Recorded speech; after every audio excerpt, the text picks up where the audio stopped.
This message is brought to you by Wonder Wellness Cannabis Gummies. Where is your journey to wellness taking you today? Wonder offers the convenience of effects-forward, low-dose gummies to take you there. Relax, laugh, or focus. It's your choice. It's cannabis in control. Discover the wonder of cannabis and wellness. Visit us at wonderwellness.co. These products are intended for persons 21 plus in Illinois. Individual experiences may vary.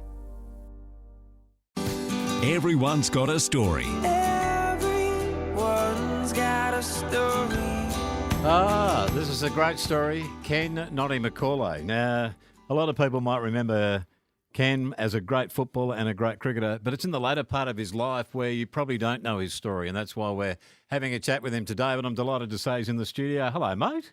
Thanks for having us, Millsy. Nice to see you. I hope I give you as much pleasure as I give myself. Right, well, that's good. That is good. You've given a lot of pleasure to East Perth supporters over the years. I must admit, you have punched the ball a lot, and having a crook arm at the moment, I think of, the old action of punching. They have a segment on a little show called Bounce on Fox about the spoil. I mean, you must love that as a former fantastic fullback defender. Well, I was one of the rare ones that just played the ball. There were a lot of blokes that I was playing with that used to kick and punch the ball that had ears on it. Right. I was brought up to be a ball player, so I tried not to punch a lot because I played in front and I loved taking a mark. You were close checking, though. I was. Even to this day, if I'm walking with someone on the footpath, I force them. Not deliberately, but I forced them off onto the road. And that's the way I played football. I used to just play in front and stand in front of my opponent, and he had to move to see where the ball was. And then when he moved, I moved. Right. So I didn't get taught it.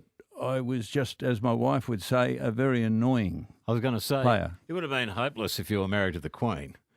Oh, I'd take my hat off and I would give a couple of medals to the Duke, but I think she deserves a few too because he was fairly naughty, apparently. Now, you were born on the 29th of September 1949, is that correct? That's right. And you were born in Subiaco. Is that one of your last regrets, that you never got to play with Subiaco? I'm glad I ended up at East Perth, but there is a connection with that birth date because when I started playing at 17 years of age back in 1967, the president of Subiaco Football Club was Dr. Ken Warner. And as it turned out, he delivered me, Mum was one of his patients. Really? And he told me years later that he was very sorry he didn't whack a stamp on my backside. But we lived in Merredin, and Mum came to King Edward to have her 3 boys. Yep. Then we went back to Merredin. So I was 10 when I came to Perth. Dad was an engine driver. So you played 152 games with East Perth, which is life membership? It is. I just got over because I retired early. I was only 25 when I retired from football and cricket because of debilitating Achilles tendons problems. And, but I just got over that life membership. Now, I'm looking at your games, 152 games for East Perth. You kicked 1 goal in your whole career. Now, you're a defender, so you'd say, I wasn't there to kick goals. But can you recall the goal, and who was it against? I do. It was against the wind. I was kicking the ball out from full back. Right. And it just kept going. And they reckon it actually went further than Malcolm Blight's. Right. Or Peter McKenna tells me, a fellow who I played on a couple of times in state matches. State matches, yeah. Peter reminds me regularly that goal I kicked wasn't as long as his. He kicked one at Collingwood Oval. Yep. That ended up at the railway station in Victoria Park because it landed in the back of a carriage. Oh, right. And kept going.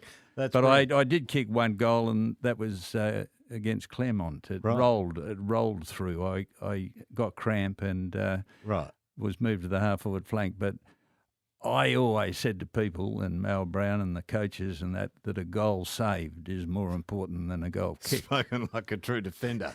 I like that, though. I mean, you played on some really good full forwards of that era. My hero played for Subi during that time, and I remember going down to the fence line and barracking for Austin Robinson, and you were closely guarding him, and he has given you accolades over the years, saying you're one of his toughest opponents. Well, we both regard each other with a lot of respect because he was the best full forward I ever played on.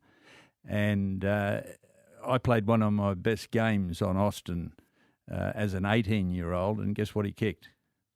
8 goals, 1. Right. But when you looked at the statistics, because my father used to keep his 3 boys' statistics and their opponents, on this day, and they kicked to Austin wherever he was, even if he had gone for a leak, they'd find him. Yep. On this particular day, in 27 one-on-one contests, I got it 18 times and he got it 9, and he kicked 8 goals, 1. We both got Sandover medal votes that Did you day. really? Yeah, That's he got amazing. 2 and I got 1. Really? But Austin was just so deadly. Yep. There was one part of his game which I didn't appreciate, and that was he was a bit of a squealer. He used to ask the umpires, he'd tell the umpires, look, he's holding me or he's doing this, and that wasn't me. No. But Austin was just a remarkable full forward. Incredible times, weren't they? Subi won their first flag in 73. They beat you in the preliminary final that year. But prior to that, you'd had success. I mean, you won the Tassie medal, I think, the year before, and best and fairest at East Perth, etc. You had a colourful coach and colourful people around that time. Some of the people that coached you during your career? Well, my first coach was Derek Chadwick when I was 17 and 18, and we both ended up opening the batting for WA. Yeah. We used to run each other out more than getting out. Our understanding wasn't the best between wickets. Then I got got Jack Sheedy for a year. He was and tough. Then he was tough, and Mel Brown. And Mel and I were in love when we first got together, and then we fell out of love. And I always remember Dennis Committee asking me he had a show on Channel 9 that was Committee's locker room legend or something. And he asked me, how did you find Mel? And I said he was hard and just, a hard bastard and just a prick. And I meant that. But he coached us to a premiership. He did. And my first 5 years, I played in 4 losing ones. Yep. And Brownie. It was the difference. But the big difference was, and not many people know this, but before the 72 season started, we had, he wanted us all to have a medical examination, which included an oral exam. And I said to Brownie, you're doing this too, aren't you? And he said, no, I don't need to. I said, yes, you are. We had a young dentist at East Perth who performed an operation on Malcolm that's never been done before or since. They found that Brownie had a disability in his mouth. He had no wisdom teeth. Right. And so this dentist performed an operation before the season and inserted 2 wisdom teeth, and it made a huge difference to his coaching and playing. It was a magnificent... I hope I don't get into trouble because it's an operation that was very rare at the time. Malcolm Gregory Brown, what a legend of the game. You mentioned earlier that you played cricket for WA. It wasn't that unusual to see players play both cricket and footy. It couldn't be done these days with professional sport. Do you lament that? I do. You're right. It was not uncommon. We had people like Keith Slater, George Young, Bruce Duper-Ruzel, Chaddy, who were playing state in footy and cricket, and a lot of A-grade cricketers and league footballers. I'm so glad I played in the era that I did because you didn't have to make a choice, and I really do feel for our youth today, male and female, who are very good ball players and whatever sports they do, they're being forced to make a decision on their career at 14. And too young. That's far too young. Far too young. You talk about the fact that you're glad you played in that era. If you played in this era, you would have made a fortune playing footy. How did you support yourself and your family? Well, we were semi-professional, so we worked. And we used, at one stage, because I was a coward, I didn't want to get caught up in nashos. and my two brothers had taken their punt. So it meant if your marble came out that 29th of September, you would do 2 years in national service. Well, I joined McHale's Navy, which was the reserve, and Mal Brown, Bradley Smith, a lot of East Perth players were there. And I basically was able to avoid, and my number came out. So in the ballot, so at one stage, I was doing something on 4 nights of the week all through the year. I had a full-time job. I'd go to training 2 or 3 times. I was going to night school and I was going to Naval Reserve. Wow. A lot of people were doing it. We just didn't know any different. Sure. So we were very busy. I'd come home for tea at 9:45 at night time. Really? A number of times a week. But look, we loved it and we didn't see it as a handicap. No, that's what you did. You worked for the public service? I did. Doing and what? I'm glad you said work because I was proud of my 48-year career. What did you do there, Ken? I started off as a clerk, and you got to remember I spent 4 years in grade 7 at Merredin Primary School, so I wasn't the sharpest fella. But when we got to Perth, I got blinded by the lights at 10 years old, and it did something for my schooling as well. And I went to a school called Cyril Jackson Grammar. Cyril Jackson High School. Yes. In Asheville, between Bayswater and Bassendean. I've changed the name to Grammar because everyone else went to Guildford Grammar or something Sounds like that. flasher. Joined the bank first, realised within 2 weeks you could get transferred at a moment's notice. Joined the public service where I was in control of where I worked, and I fortunately ended up doing diplomas and a degree, did well in my job. Yep. I think my sporting career also helped. Yep. And the fact that people like me. People know who you were. Knew who you were. That helps. And when I retired in 2013, I was a 2IC of a government department. So. Wow. So the superannuation was pretty good. You're looking at retirement thinking, wow, how good is life? And then your life changes completely. And that's where this story gets really intriguing. That's coming up shortly. Ken McCauley, my special guest on Everyone's Got a Story. It's 2:19. This message is brought to you by Wonder Wellness Cannabis Gummies. Where is your journey to wellness taking you today? Wonder offers the convenience of effects-forward, low-dose gummies to take you there. Relax, laugh, or focus. It's your choice. It's cannabis in control. Discover the wonder of cannabis and wellness. Visit us at wonderwellness.co. These products are intended for persons 21 plus in Illinois. Individual experiences may vary. Everyone's got a story. Everyone's got a story. Yeah, Ken McCauley is our man today, 2:24. Lots of great SMSs for you. Alex from Kalamunda being the one of the best on 0487 999 882. Noddy putting one of the greatest individual performances I've ever seen in 40 years of footy versus Peter McKenna at Subi in a national carnival, an amazing footballer. A lot of people remember that. You were a formidable opponent in so many different ways. Now, life threw you a challenge that the football field couldn't throw at you, neither could the public service. After nearly 50 years, you retired, you got money, you got fame, and then what gets dealt to you, Noddy? Well, 4 years ago, Millsy, I got some news that was sort of a shock, a real shock. I was going along swimmingly well, had my annual blood test checkup, and the blood test revealed a bit of a spike in my PSA reading. And luckily the doctor, the local GP, rather than say, oh, look, you'll be right, he said, I'd like that looked at further. And anyway, to cut a long story short, I soon found out that I had both bladder and prostate cancer. Wow. And what was bad news turned out to be very good news, because guess what? If I hadn't have been diagnosed with prostate cancer, they wouldn't have known I had bladder cancer. Sure. So I had no other symptoms at all. I felt fine. So anyway, it took 10 seconds for the wife and I to decide we get that prostate removed so the cancer doesn't spread anymore. Had that done, and that was 4 years ago. I got referred I had a wonderful urologist, Dr. Richard Pemberton. He referred me in the lead up to my operation to a wonderful physio, Dr. Jo Milios, and she's in the studio. She is, indeed. And Jo was very, very strong on, in the lead up to your prostate surgery, to do pelvic floor exercises. Now, I'd played a bit of sport.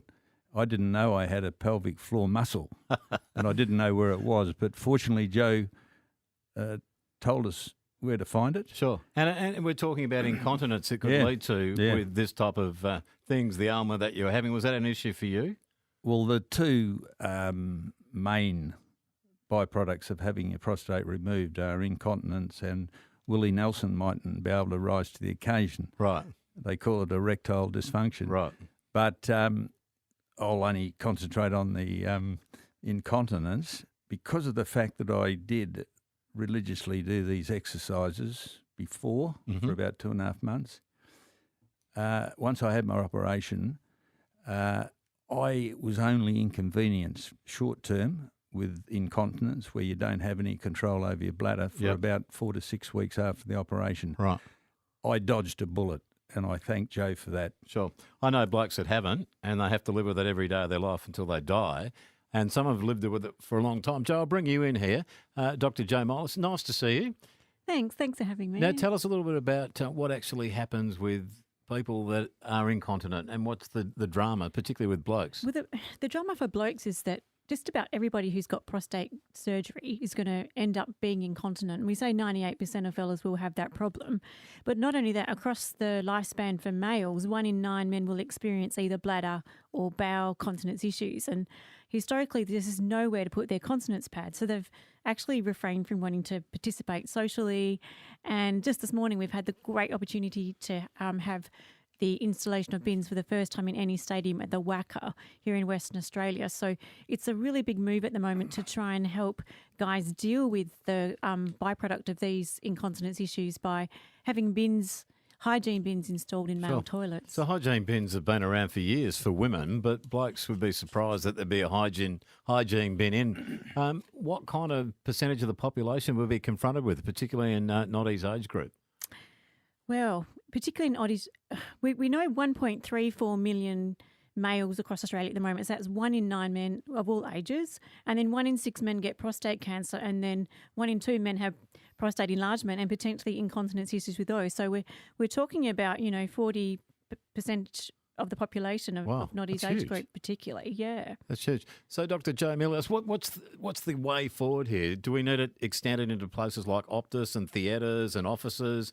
Absolutely. Public toilets? Yeah, so it is actually mandatory and it's lawful that every female toilet cubicle in Australia has a sanitary bin facility. And what the Continence Foundation of Australia is leading a campaign with in bins for blokes is to try and actually get those bins installed in just one toilet in each male public toilet facility, or whether it might be in the workplace across Australia. That's just a simple way of basically equalising health for guys as well. It's not an easy thing, Noddy, to put your hand up to say, I'm the guy, I'm the face of this. How difficult is it for you, or is it just a matter of course? I think it's a matter of course, but I also have to make a confession. 5 years ago, my wife diagnosed me with ASD, and that's attention-seeking disorder. But look, all that aside, from the time I was told what I had no problem talking to blokes about it because of the fact that, it's a lottery. Yep. All you can do is look after yourself. But Jo mentioned the launch this morning. It was nostalgic for me at the WACA because when I had a turn, and I don't get a turn at the microphone very often, I said, this brings back memories here at the WACA. 50 years ago, I was padding up to open the batting for WA, and now I'm padding up to launch bins for blokes. I said, terrific. This is poetic justice, if you like. Look, I think when you raised the stat that you did, Jo, it's not surprising that they're not around already. And I can understand if I was in that scenario, I wouldn't want to go out.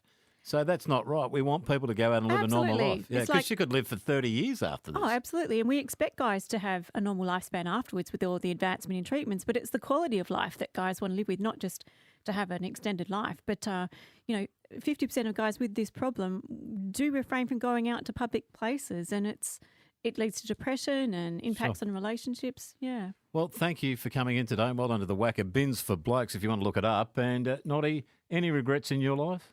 I've only got one in my football career, and it's not that I was forced to retire at 25. I would have loved to have been able to sit in the grandstand and watch myself play. You're sounding like John K. Watts. Ken McCauley, everyone's got a story. Joe, thanks for coming in and supporting. Much appreciated. Oh, thanks so much for having us. It's really, really wonderful that you're supporting this campaign. Oh, absolutely. Bins for Blokes and Ken McCauley. It's 29 to 3.